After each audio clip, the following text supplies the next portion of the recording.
What's up, guys? This is Teddy. Welcome to my YouTube channel. In this video, I'm going to be talking about how to fill out an offer to purchase contract in real estate, whether you are a real estate agent, a real estate investor, or maybe even a commercial real estate agent. All right, so the whole point of an offer to purchase is, number one, lay out the purchase price that you plan on paying for the property, how you plan on paying for the property, how much earnest money that you plan to put down, and the date and the close date for the property. You could probably fit those 5 things are the most important right there, and how you communicate those 5 things is going to determine how strong and how weak your offer is.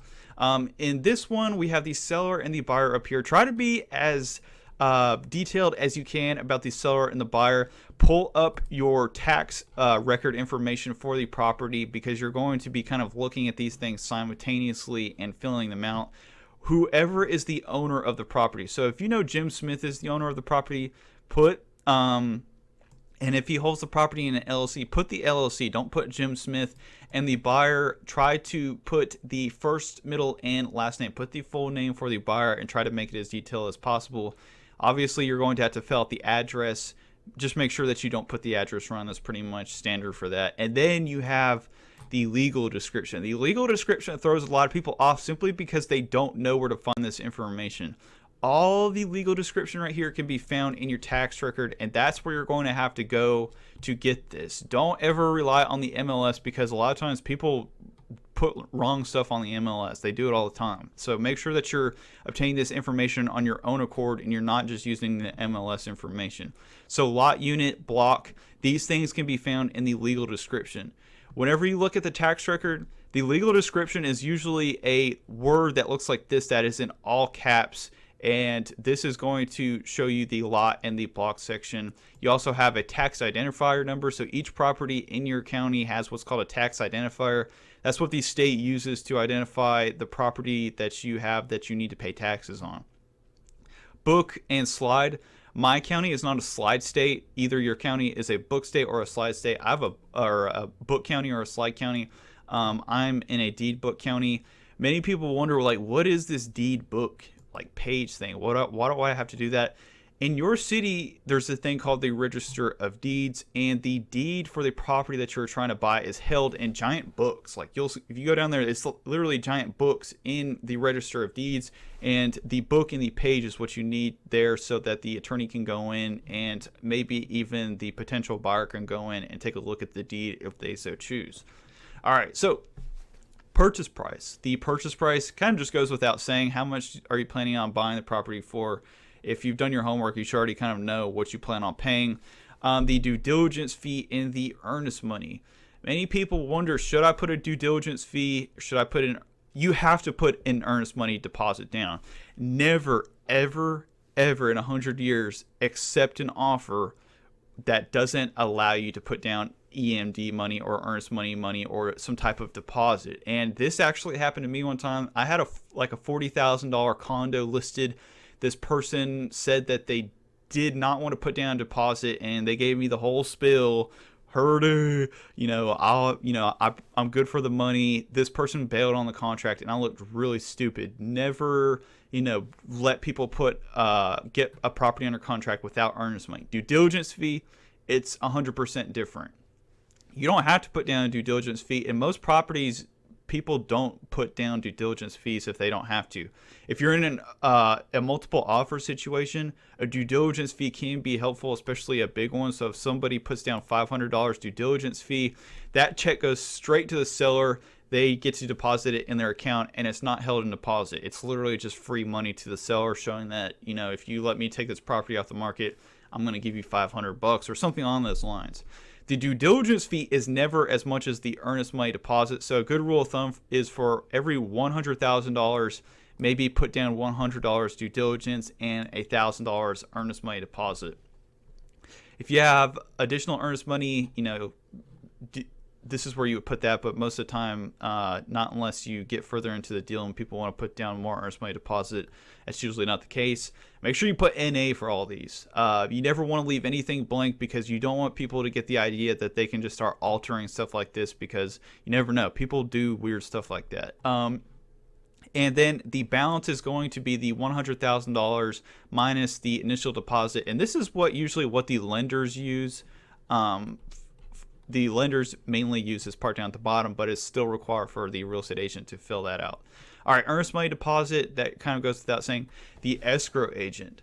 The escrow agent is important because if things go awry in the deal and people start grabbing for the earnest money deposit, you want this to be at a third party. Traditionally, it is the listing agent, but it could also be the buyer's agent's firm, or it's usually the listing agent's firm though, but it also could be the attorney. It's never the real estate agent. Never let, and I don't think anybody would ever do this, but never let a real estate agent or the seller just hold the earnest money deposit, because if things go wrong, people are going to start grabbing for that earnest money. Okay, just be aware of that.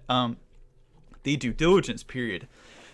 You always, in a real estate deal, the buyer wants the due diligence period to be as long as possible. The seller wants the due diligence period to be as short as possible. If you're the selling agent, I would shoot for a week due diligence. Never, ever let somebody tie up a property and have super long due diligence. The due diligence should never, not unless it's a commercial deal or some other type of thing, the due diligence period should never be longer than 2 weeks.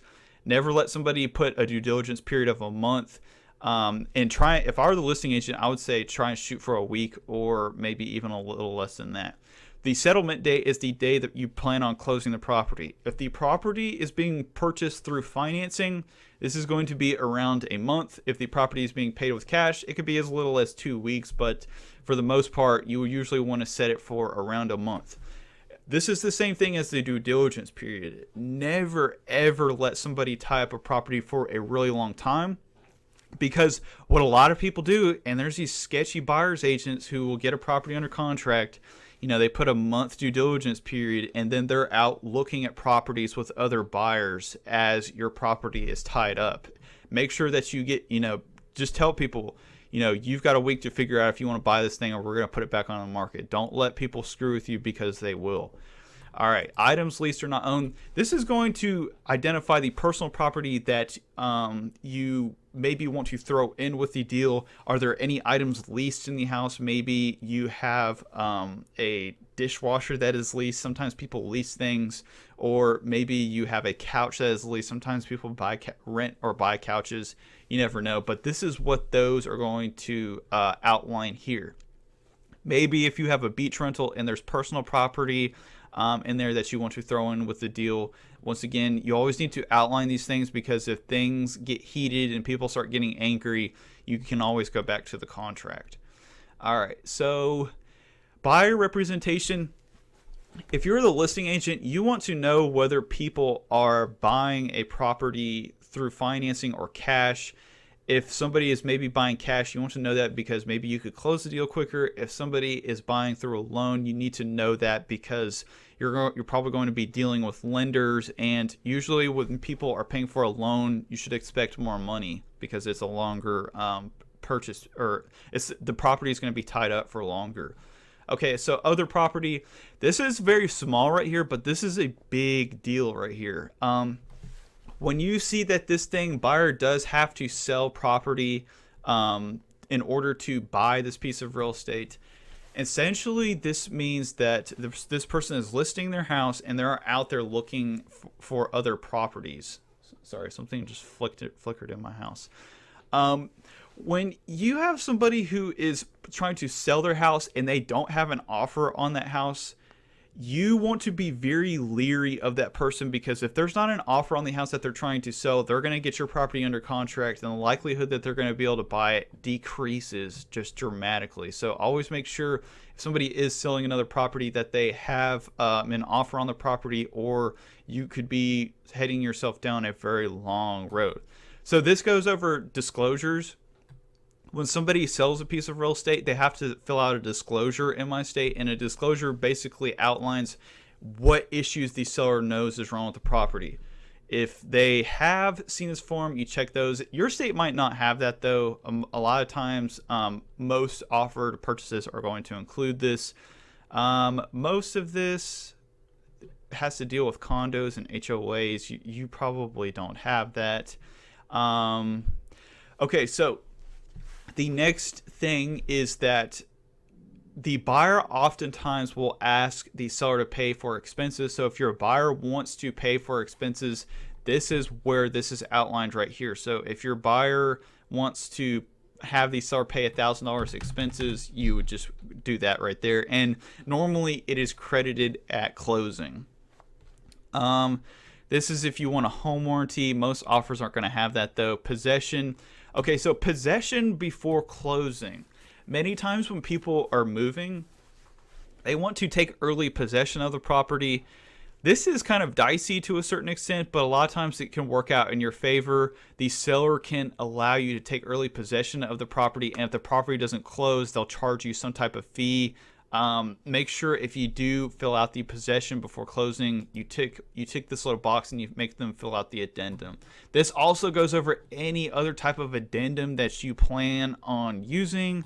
If it's a short sale, if it's a vacation rental, you're going to have to fill out all these little extra addendums. And that is pretty much it. After that, you get them to sign there at the bottom.